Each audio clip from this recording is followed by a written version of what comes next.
If you're a Christian who wants to understand more about neuroscience and how to actually renew the mind, stick with me. I have something that I think might be really helpful. And if you're struggling to renew your mind, please stick around.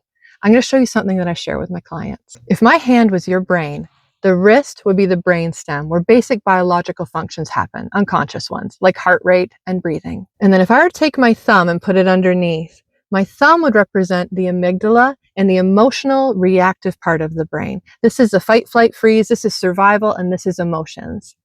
And then over top would be the prefrontal cortex, the thinking, reasoning, and connecting part of our brain. This is where we have logic. And this is where, when we use scripture, we are trying to renew our mind. So what's happening is when people have anxiety or deep sadness or some other kind of emotional intensity, is this gets triggered and we flip our lid. The prefrontal cortex, the part we think and reason, where we meditate on scripture, it goes offline.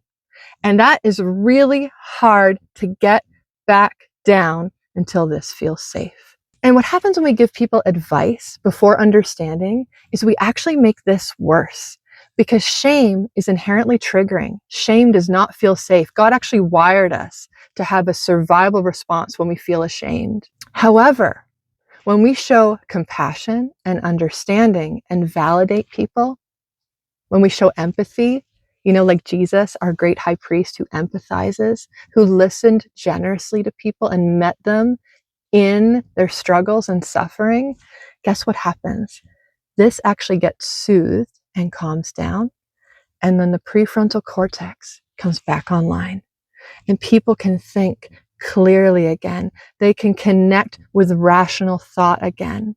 So if this is you or someone you love, in order to renew the mind, in order to really make wise decisions, we have to take care of this. And that is why, as a therapist, I am so passionate about the church growing in emotional health. Because if we don't have emotional health, we don't have brain health.